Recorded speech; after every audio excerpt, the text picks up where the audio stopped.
This is Lou's Golf and Fish Club. All right.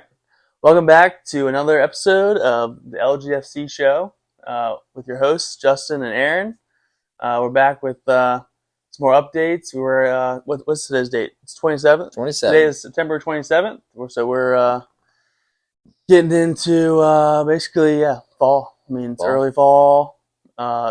The water's changing. The temperature's changing. Fish start gorging a little bit. Yeah, They're fish hungry. starting to gorge, especially the smallmouth, which we'll get into that. But yeah, we've got got a golf tournament tomorrow. Yeah. The LGFC Open, Fall Open at Stonewall Golf Club. So we got that tomorrow. We just got about 20 inches of rain, so it should be nice and ready for us. Yep. This is Hurricane Helena. Yeah. Just hit Florida yesterday. It skipped us. We've had rain all week. Yeah, but it's been light. It's been like a light rain. Heavy, soft, heavy. But just nice. west of us, like Tennessee, all of them got crushed. Yeah. Because the storm slowed down and it's just staying over top of them. So yeah, they're getting crushed. Some crazy pictures. It's got to come east sooner or later. Yeah, they missed us.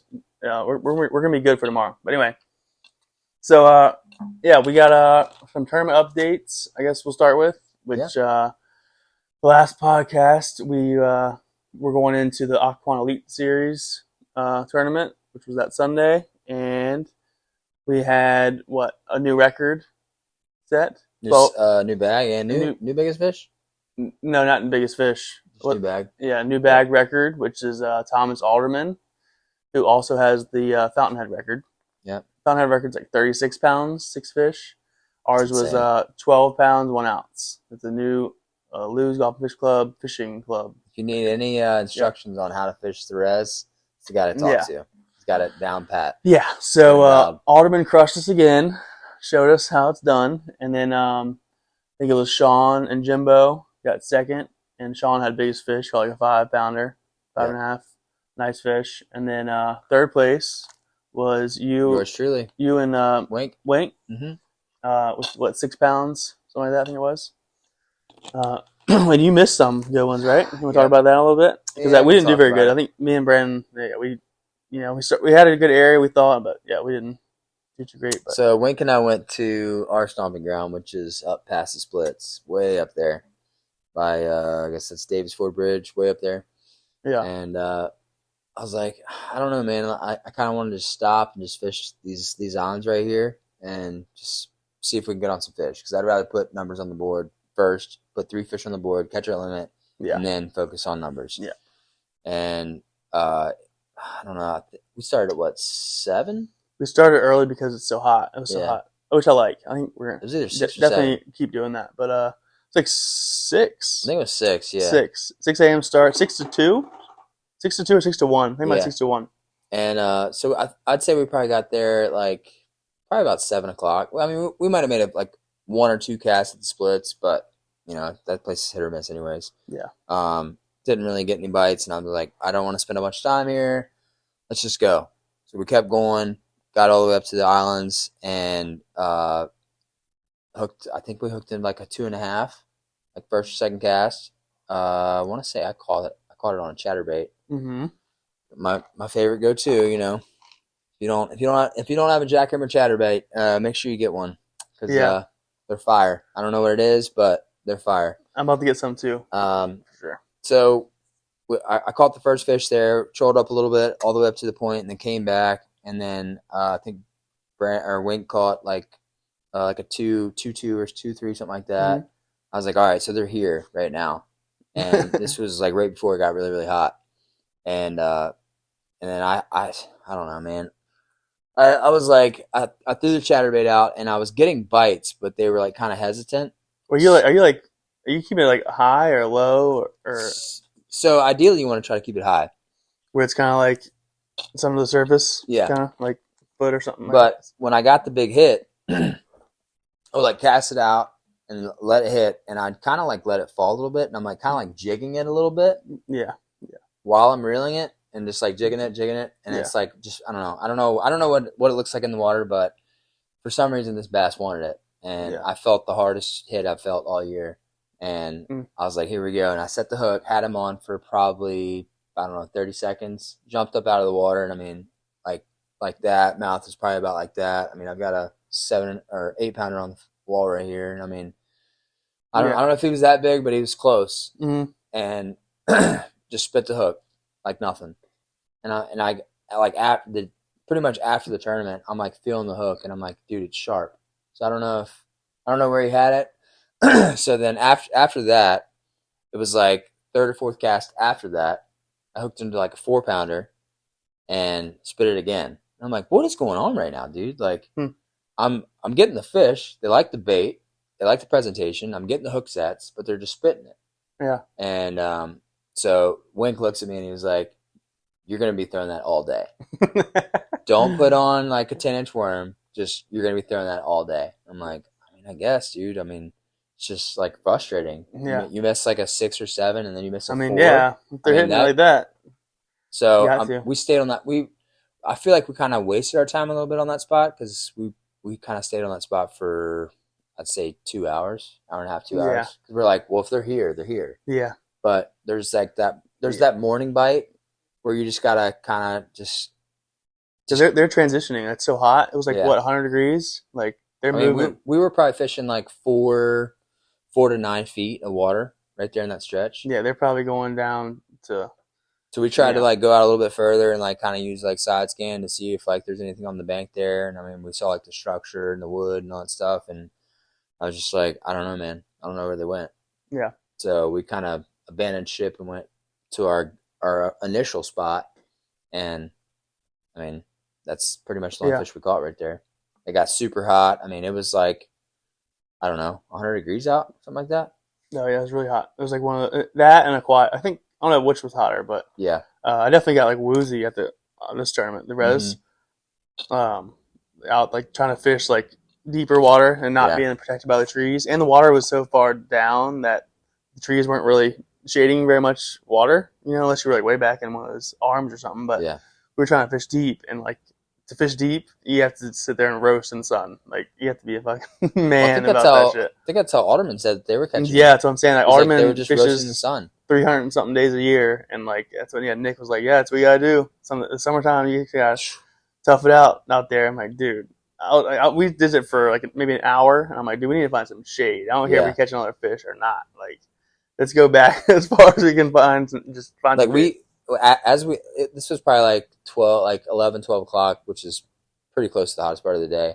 We were like hugging the tree line, just trying to cast parallel with the trees. The water's so far down, it's like Mooney. Yeah. There's like no shade, dude. Yeah. And just the fish, I don't know where they fucking go. But what Wink says, like, they're dead, dude. He's like, fish are dead. Where they go? Like, dude, they're dead. They all died. It's too hot. I don't know what the water temp was, like 90, something like that. I think it was 90s. I think the res was. It was like 90 or 91. It was in the 90s. It was definitely up there for sure. That's crazy. So the deep guy, the guy's fishing deep won again. Obviously, we need to learn how to do that at some point. But I mean, with the chatterbait, is that the first time you've had that happen? Like have fish come off and spit it like that? Yeah. Yeah. I mean, 9 times out of 10, like it's kind of like a topwater bite for me. Like you feel them hit it, and you don't initially set up. You just kind of wait a second, and then you set the hook. Yeah. And they're 9 times out of 10 pinned. Yeah. But yeah, those bigger fish though, I feel like I was saying it to Martha when we were catching those smallies like last week. Like it's so weird, it's so annoying how the big fish always seem to just barely be hooked. Like they like barely have it, but the small ones they'll swallow it. It'll be like you have to like dig your hand down in there and like pry it out. But the big ones like you'll pick it up and like just barely like I don't know what. If they're smarter fish, or like if they're hitting it a different way, but bigger fish always seem to like be able to spit the hook and the hook comes out. Like I caught a 2 something after the Shenandoah tournament on Sunday. I went to Goonie and hooked up like a 2.5, and I thought it was bigger than that, but like I was waiting, so I got it all the way up to the bank and like kind of like blocked it a little bit, and as soon as I like went to like go reach for it, the hook popped out. I'm like, like hockey, like gold it, like blocked it, swam out, grabbed it. I was like full of like mud and everything, but I did get it. I was like, let's go, dude. Jesus. I was so mad that thing got off because that followed for probably a solid couple minutes, few minutes. Like it was on that little, no, it was on my like spinner rod, like the Shimano with the what's it called? The St. Croix rod. Yeah. The crazy part was like when I fished with Bertha at Mooney, he's like, "Bro, you're setting the hook too hard." And then when I fished the Aquan with Wink, he's like, "Dude, you're not setting the hook hard enough." I'm like, "What do you mean, dude? He's freaking taking the fit. I mean, he's taking the bait." And I'm like, standing up, full throttle, like hard hook sets. Yeah. The reason I asked about if it happens often was because maybe the rod. Yeah. If it's not like I need a softer tip or a harder tip. Murtha's Fenwick. Yeah. Yeah. Well, yeah, that definitely plays a factor, like the softness or hardness of the tip, but the rod tip. But yeah. All right, so I guess we can do a little recap of what's next. The Battle of Andrews, which was at the Andrews Air Force Base. I think it was Lloyd and his buddies that won at I think it was 8 under, and I don't remember Fernandez. I don't remember the whole list. I wasn't there, but yeah, you weren't there. I think we had like 8 or 10 people. It was kind of a smaller group, but it was fun. I'm banned from all bases. I can go. Yeah, Andrews Air Force Base was only for a couple members. Few members weren't allowed to be on base. But anyway, yeah, it was a good tournament. The first time I'd played that course, and it has like a beachy feel to it. It feels like you're in like Myrtle Beach. It has like like grass, like wetland areas, and like one part you can see like the hangar, the Air Force hangar, and like the runways and stuff. So it's pretty cool. Good course. And then next was the Shenandoah. We were supposed to have the Shenandoah tournament. Yep. Shenandoah Showdown in August, but the hurricane. It was another hurricane. I don't remember the name of that one, but another hurricane. A lot of rain. Came through, and crushed us with rain. So that we had to postpone that. We're talking about the river levels. I think we were looking up the river gauge and stuff leading up to it, and the Shepherdstown, Upper Potomac Shepherdstown gauge showed potential 20 foot. Yeah, 20 to 25 feet. 20, 25 foot. And it's usually at like 5 to 7 or something like that ish. Yeah, Justin and I are talking about this like middle of the week, and we're like, all right, so what's the game plan? Like, are we going to call an audible, or are we going to cancel it? Like, we've never postponed a tournament. Yeah, like, this is our first postponed tournament. I'm like, what do we do? And I'm sitting here like my dispatcher works or lives in like up that way. I'm like, hey man, what's the water levels look like? He's like, bro, it's high. It's super high. Yeah. And then we're looking online and saying Shepherdstown's like possibility up to 25 feet above water level. And we're like, what? Like, I mean, it's up there. It's typically like 5 to 8 feet. Yeah. That's like average. Yeah. I'm like, dude, that's a lot. And then we're looking at the Shenandoah and like upper, lower. I think it was like 10 foot, 12 foot. It was up there, dude. Yeah. But I mean, it's super shallow. It all came up. I think the Shepherdstown one got to like the teens. But basically all came up and then kind of just. But I suppose it was pretty bad from what I heard. I mean, if we would have done it then, at least I wouldn't have froze my ass off in my tent. That morning we woke up for the actual Shenandoah tournament. Shoo! Yeah. I was freezing. Well, instead of the Shenandoah, because we postponed it, we did a little two-man, it was two-boat little battle. Two-man, yeah. It was me and ADZ versus, we call it a founders battle. Founders of the fishing club, me, Aaron, Murtha, and Vaughn. So it was me and Aaron versus Murtha and Vaughn on the res. We wanted to try to invite everybody out, but it was just like super last minute, like Friday, Saturday. Like, hey, you guys want to go fish tomorrow? Sure, let's go. Yeah, we were talking about the Shenandoah tournament all week in the text, and then like, all right, well, we have to postpone that. Y'all want to fish this weekend somewhere anyway? Like, we're supposed to. You know? Rain's gone now. Like, so yeah, we did the res and we lost, but you caught a good fish. We allowed live scope since it wasn't an official tournament. So I turned the live scope on, and Justin and I found a pretty nice tree. Yep. Found a bunch of bait fish, bunch of like pretty good sized largemouth, like swimming like on the bottom of these like branches, and we're fishing like 25 foot of water. It was about 18-ish, 20 foot. Yeah. And we were seeing them on the live scope, and you were throwing that deep crankbait. Mm-hmm. And I kept seeing you going above them. I was like, dude, there are definitely fish right there. And if you get that thing to tick the bottom like one time, they're going to hit that shit. And so you were like, oh, I got a deeper one. What was it? I don't know what size it is, but I'm not sure the size. I know it dives to like 20 feet. DT10 or whatever. Yeah, pretty big. So you put it on, and literally first cast, bombs it out there on the live scope. You see it going, it goes down, ticks the bottom, and all of a sudden, Yeah. it was so awesome. Yeah, it was definitely a Sweet. weird feeling because I saw it like tick a branch and I was like, oh, and then I Mm-hmm. waited and then the fish. I don't know if he wanted it or what, but I thought it was a 10-pounder because when I set the hook on this thing, I was just so fast at setting the hook. I snagged him and Yeah, he I'm was like like, reeling him in sideways and I'm like, oh, it's a big bass. Get the net, and I pull him up and I'm like, he's not big. I mean, he's good size, but. So Just grabs a net and it was like 4 pounds flat. yeah, which is pretty good. That's the Yeah. nicest fish I've seen caught on the res Yeah. ever. Like I've never caught any, like I caught one that was like 5 last year, like at Lake Ridge. Yeah. Other than that, like I've never really had that much success on the res. So, But it was definitely a cool experience yeah, to finally like turn live scope on, all the money we spend into getting live scope, and yeah, then to actually see it happen on the screen. Like yeah. Justin's like right up there with I me, was like, like dude, looking. get that He's thing like, down "All right, there. There it is, and you hit it. So it's pretty Yeah. awesome. But yeah. After that, we Didn't have any luck much. I think I caught a couple on a drop shot around in the shade and stuff. But even then, it was still hot. Like the water Yeah. was up and muddy from the storm, and still, yeah. But we need to figure that place out. Well, I Because- remember we passed Mirth and Bond, and we were like, "How you guys doing out here?" And you're like, "Oh, we're not doing that great." And they were having a pretty good day, pretty solid day. Yeah, they ended up catching like what 8 or 9 pounds Yeah. ish, like which is pretty. They would definitely place in the tournament with that Yeah. for sure. Pretty good. I mean, the record's 12, so Yeah. that's 12 fish, 12 pounds on 3 fish. We're breaking it this year. 12 pounds on 3 fish is gonna be tough to beat, dude. Yeah, that's gonna be tough. 3 5-pounders, like I don't know. It's 2 4-pounders and a 3-pounder. Yeah. It's a good day. I don't care who you are. All right, so yeah, Founders Battle, and then the next event was the South Wales Scramble. So this was our first 4-man scramble event. And before I talk about that, I did want to say it's funny how the last podcast we mentioned how we've never canceled a tournament, never had to postpone a tournament. Yeah. Like no matter rain or shine, like we're doing it. And we had to postpone the We need some Shenandoah. wood down here. This is rock. Yeah, That won't work. I think I did knock on wood too. I was like, oh, knock on wood for that. But anyway, yeah. So that was our first postponed cancellation.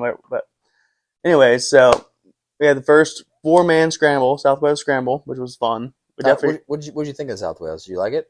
Yeah, it's definitely getting better. Yeah. The greens are a lot like they It at least was have definitely shitty before, for sure. yeah And for a it's while. gotten better. It had like COVID greens, like they had Yeah. like black stuff all over it, and like bad. But now at least it has grass on all the greens. And Some of the greens were kind of bad. Some of the greens were bad, but they warned us, and like I don't know. I think it's getting better. One thing I can say about South Wales is like when we just got this storm, we have a lot of rain, and you're worried about, oh, I don't want to play cart path only. South Wales, the cart path ends in the fairway.